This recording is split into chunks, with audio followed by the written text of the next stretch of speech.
gypsy moon, I wandered near and far, looking for the mystery beneath the northern star, looking for the pot of gold at the rainbow's end, hoping that I find it soon beneath the gypsy moon. Welcome to Be My Guest. Today we have an encore appearance by a very, well, shall we say, very dear acquaintance of mine, dear friend of mine. We have Diane Thaler back with us, and Diane has quite the story to share again with you. Diane, welcome back. Thank you. She looks great. She called me from 495. We thought maybe there was an accident, not her, but there was an accident backing her up. You made darn good time considering that there was a bit of a... She's like, I'd say I have a bit of a lead foot, but that wouldn't really be accurate. It's more like a lead. Well, you came in from Weymouth. From Weymouth, And then I got her on 495, and then I think you were right at exit 21B in Hopkinton, and then you saw the lights. I was just approaching exit 21, and I said, "What is this?" Okay, we'd rather have you here safe than not here at all. No, I was in no danger. No danger. Diane has, she is the survivor of quite the challenge medically, and she's going to share that again with you. And every time I hear it, I don't get tired of it, believe me. Diane, start from the beginning, when you suddenly, in the middle of the night, had your heart attack.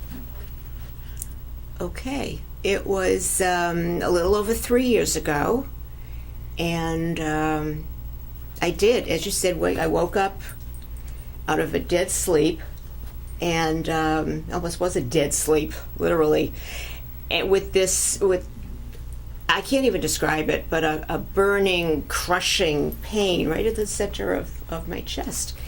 And my husband woke up and said, what's going on? I said, I don't know. I don't know what it is. I don't know, but it really hurts. And so he immediately called paramedics. They came in. They did what they had to do to figure out what was going on, and my symptoms, the way I looked, and after much I don't want to say prodding, but after much demanding of what is going on, what's wrong with me, they told me I was having a heart attack. And you weren't pleased at all. No. Because you had a trip coming up. We had a trip coming up the next, well, this was already Friday. This was early Friday morning. We were leaving on Saturday. Yeah. For Florida. For Florida. And not only that, but I was not exactly what you would say a prime candidate for a heart attack. You were in excellent health. I was in excellent health. I did everything right. But I was having a heart attack. Yeah. And as it turns out, it was a pretty big one. Pretty massive. She did all the right things. She ate correctly. You exercised. You just chose to go that you don't know. But I don't want people to say, "Oh, well, then what's the point?" Yeah. Why should I go through all this? And the point is, the surgeon told me that the main reason I survived was because of the condition I was in. Yeah. You had that going for you. Yeah, he said if you hadn't been in such good condition, you never would have survived. So they were carrying you out. You were looking at your son, and it was like you were both thinking, is this the last time I'm going to see you? And they brought you. You don't even remember going into the ambulance. And you remember a little about the ER. Unconscious at The that first point. one you went to. No, I don't remember You don't anything. even remember that one. So when you got to that one, is that where they did the stint at the first one? No, I had no stint. No. We were so far beyond a stint. Yeah. They did. They did some tests, and they did. And the word is escaping me. Isn't that awful? But they realized that I needed to go into Boston immediately. And that's what they did. They sent me right in. Yeah. During rush hour traffic? During rush hour traffic, yeah. By this time it was about 6:30 in the morning. Oh. But they inserted a balloon pump. Yeah. And they also administered some drugs called vasopressors, which keep the blood circulating so that my primary organs and my vital organs actually would not be compromised. But the downside to that was that in keeping the vital organs going, the circulation to my feet was in fact compromised. And almost immediately after the surgery, maybe a few days, they noticed that my feet were purple. Gangrene, right? It was dry gangrene. Dry gangrene. But now the parts That's what they call it. the parts that you went through once you got to which hospital? I forget. Which hospital in Boston was it? St. Elizabeth. Okay, St. Elizabeth. You got to St. Elizabeth, and that's when all the reality and the horribleness of other things they were doing to try to save your life too. You were in the room, and one of the things that she has shared is that you kept your temper, I think, much more. I don't know what I would have done, but they would come in about 6 in the morning, rolling in the what was it? The the portable tell us about X-ray that. machine. Tell us. You tell it more funny than I would tell The it. portable, well, I don't know if it's funny, but the portable X-ray machine, and it's portable, not carryable, but you can, and it's not, something that has to stay in the department. So you push it. I mean, it's this gigantic piece of equipment, and the technician rolls it across the floor. And there's no way that you can enter a room quietly with that. I mean, there really isn't. So of course I would wake up, and I had a chest X-ray every day for weeks. A chest X-ray. Weeks. You'd think they would have done more like MRIs more often. No. No, because they were looking for fluid. Yeah. They wanted to make sure that I wasn't going into heart failure again. And then as soon as this person would leave with the machine, the X-ray machine, you just get back to sleep, and Then the doctors would come in on their rounds. by that time you're like, what the heck? I know. You could wait. More than half dead here. Give me a break. And your room was, I know it was in the ICU, it was right across, thank God, right across from the nurse's station. Yeah, for the first 48 hours at least, Yeah. because they wouldn't even tell my family anything definitive. They just didn't know if I was going to survive. Did you feel pain laying there at all? Anything heavy after the surgery? Well, for those 48 hours, I was not awake. I was still not awake. Yeah, you were out of it, so you don't remember any pain at So all. and then even after I woke up, I didn't feel any pain. I didn't feel anything. I couldn't even lift my arm. Did you feel I fear? was so weak. Could you feel that? No. I don't remember being afraid. I remember being Stunned? so angry. Yeah. Angry, and just the whole thing was so surreal. Mm-hmm. It just you just couldn't believe it had happened to you. Period. I mean, right? I'm supposed to be on a beach in Florida. What the hell am I doing here? I know. And then your husband would come in to visit you, and then it was a long hike for him, right? Oh yeah. And he didn't come every day. He did not come. I mean, at the beginning he did, because he wasn't even going to work at that point. Right. He came every day until he was sure that I was going to be okay, and then just had to recover. Yeah.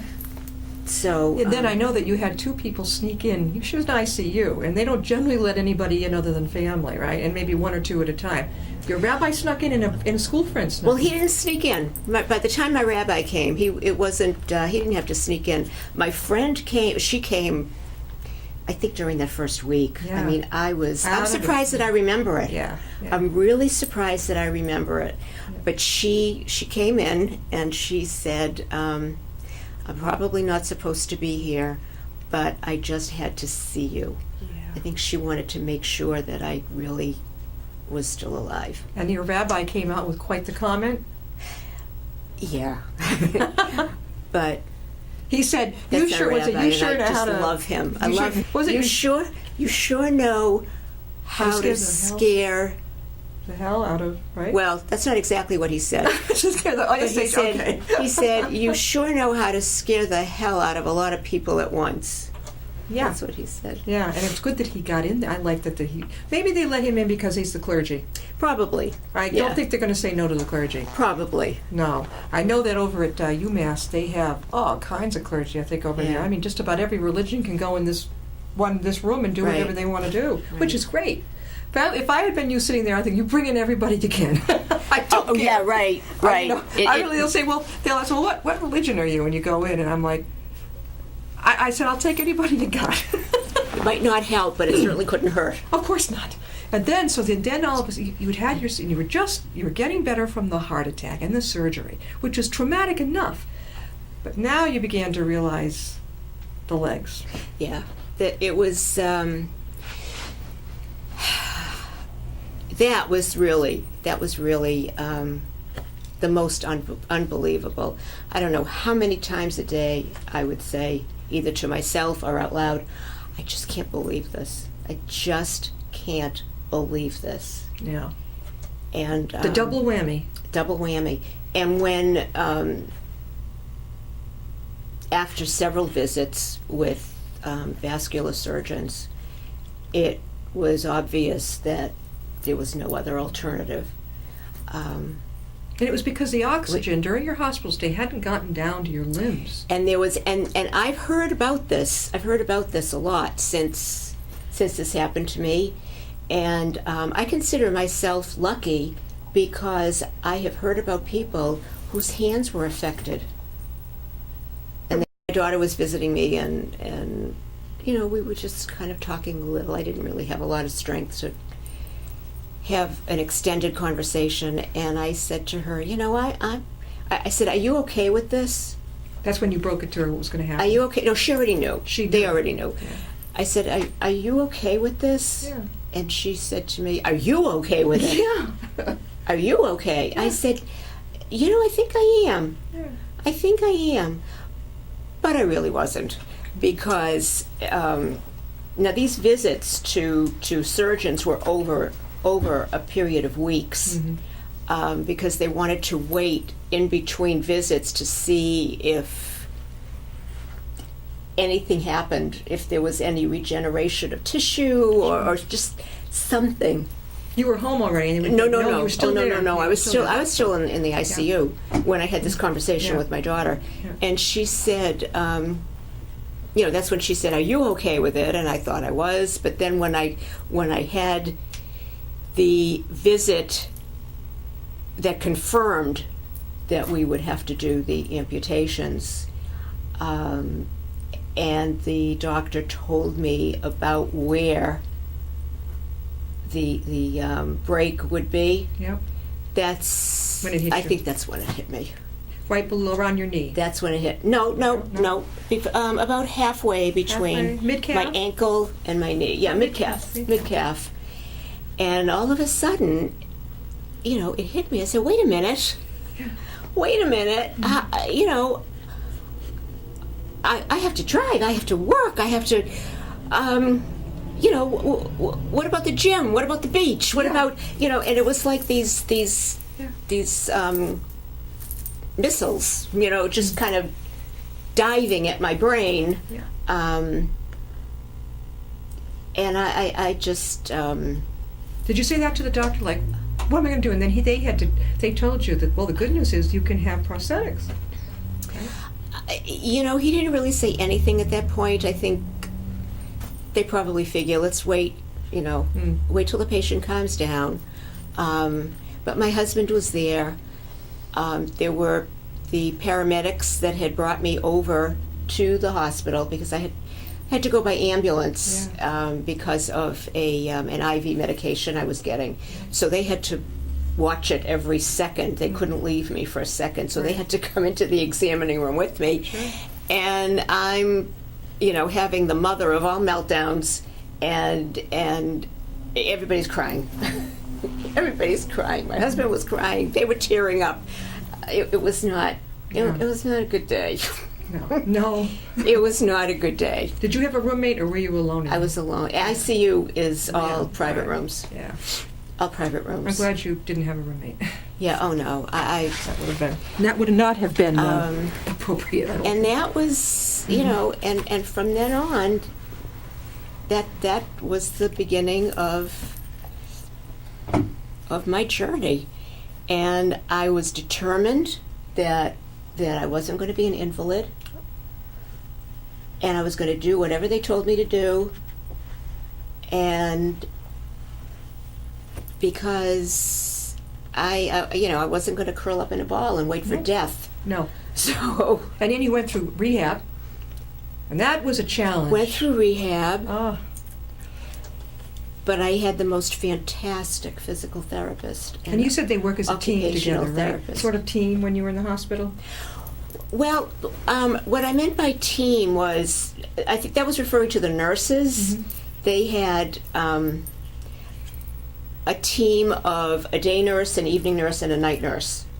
Okay, so that was the team, and it really helped because it was consistency for the patient, and they were used to working kind of together, so they understood each other and That made you feel really could good. Yeah. transfer the information, and because I really bonded. I really bonded. I know. with these That people. when she told me this, I'm like, that is so good, because if you feel really good, you have something together, it's like your tribe, and you're all working for the same goal. Yeah. You got very blessed. Yeah. In fact, usually I had the same aide.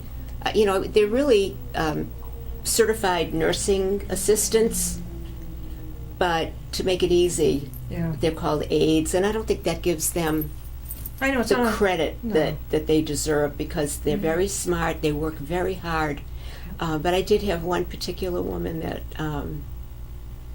would come in even if she wasn't assigned to me that Check up evening. on you. She would come in and we would chat, and she'd say, I better get out of here and go back to work.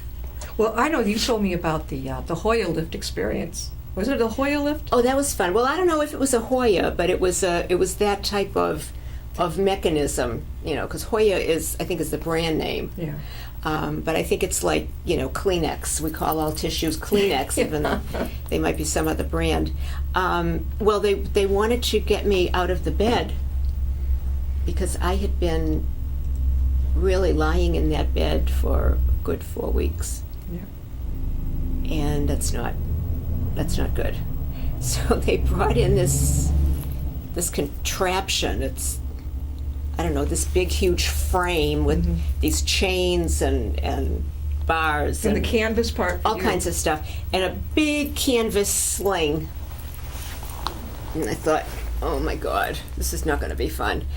So I don't even remember how they did it. I guess I must have rolled onto my side and they slid the canvas, and then I rolled back onto it, and they hooked up the chains to some hooks. It's kind of redundant. And manually, like a jack, manually they lifted the canvas with me in it off the bed, and then moved it over. And then as soon as we got over the recliner, they would lower it and then slipped out the canvas. But from the beginning, until they put a footrest under you, you were sliding out of the chair practically. I was sliding out. I was sitting. I was like one of those little blow up things that keep keep popping back up. Yeah. Because I had no. You were too weak at that I was point. so weak, Yeah. and I had lost a lot of weight. so I couldn't You keep, can't even afford to lose weight. I couldn't keep the seat back. Yeah, I lost about, by the time I got to rehab, I had lost 20 pounds. Oh, my. Yeah. We are talking with Diane Thaler, and she's sharing with us again about her medical challenge. And boy, has she been through a lot.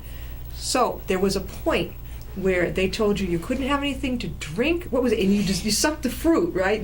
Because that was when I got to rehab. The Hoya incident was still in ICU, but because they were so afraid of me going into heart failure, which basically is a fluid buildup around the heart, and it keeps the heart from pumping because this fluid is constricting. So they limited me to at one point I was limited to 1,500 cc's a day, which is about 50 ounces Of liquid, and that's it. of fluid. Yeah. We And found a that's way not- around that. you say, oh, that sounds like a lot. It isn't. It's not. No. But you found your way around it. It's not. Tell us how you did that. Oh, I would, if they had grapes on the menu, I would order grapes. So I would get the juice from the Yep. grapes. Or cantaloupe. Yeah. That has a lot of water in it. Because that didn't count. No. But they monitored, there was a chart up on the wall, and they monitored my intake and my output. Diane, how can people reach you if they'd like to maybe ask you a few questions? Maybe they're going through this. Oh, email is probably the best. D as in Diane, G as in George, my last name, Thaler @comcast.net. Diane, her story begins where you had gone from a mammogram, and you, like a lot of girls, you're like, oh my God, I hope I get through this without them finding anything. And you did great. You sail right through it, and then wicked out of the blue, and then it's like the double whammy. First the heart attack, which is more than enough to go through, and then surgery. Then the need for the amputation. Yeah. Now, when did they fit you for your prosthesis? Was that in rehab? No. It wasn't until after I went home because, I was in the hospital, then I went to rehab, then I went home, then I went back into the hospital for the first amputation. And then I went back to rehab.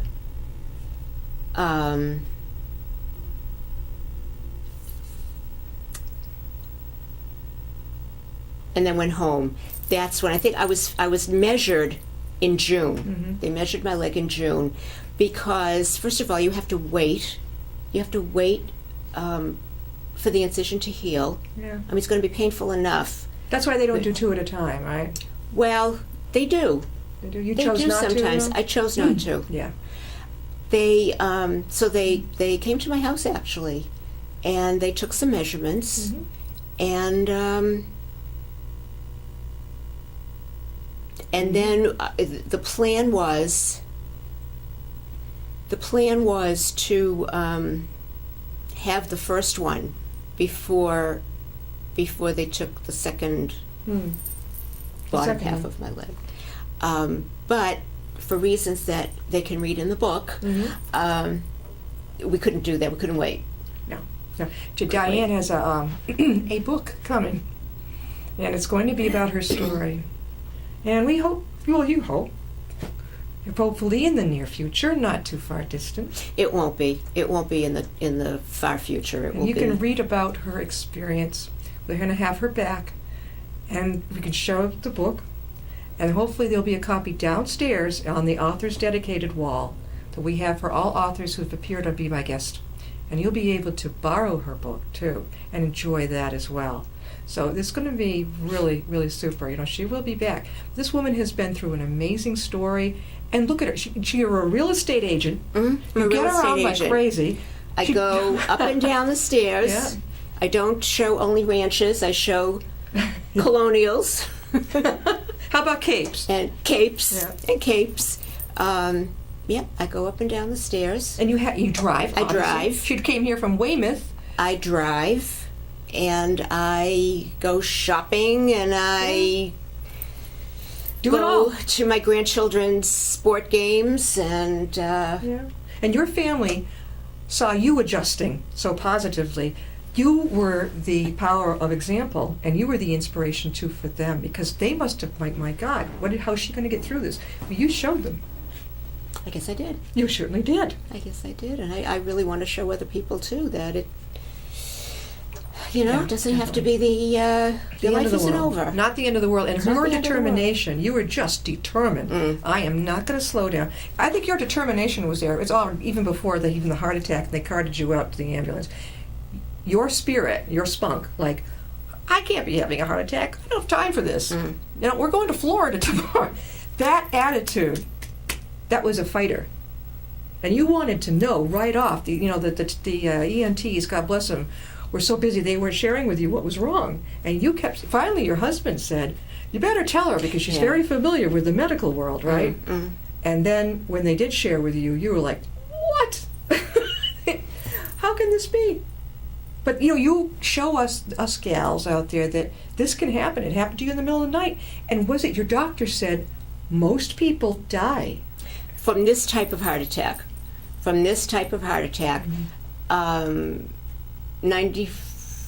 95% of people die.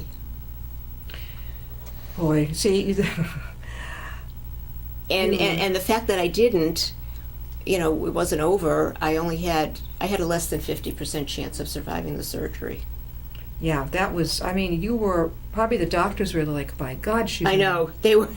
Amazing. They were, they didn't know what to tell your family. Remember, your family was waiting and waiting for, give us something, toss us a bone. But they didn't know what to. They couldn't. They didn't want to say something that was incorrect.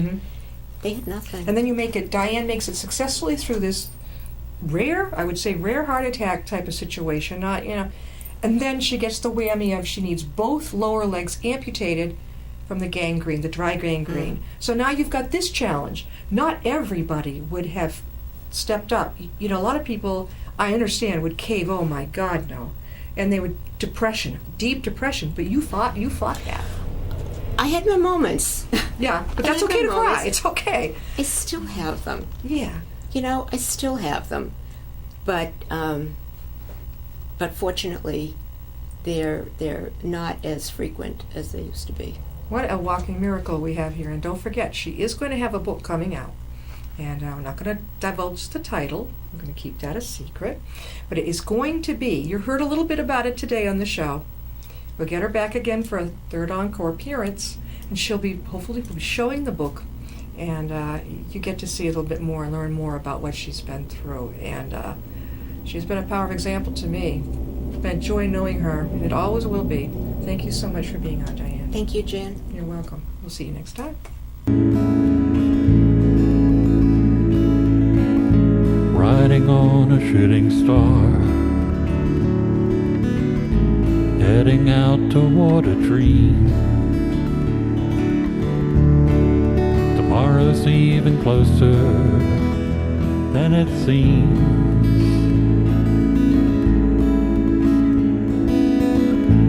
Moving through the cloudless sky, heading out toward the moon.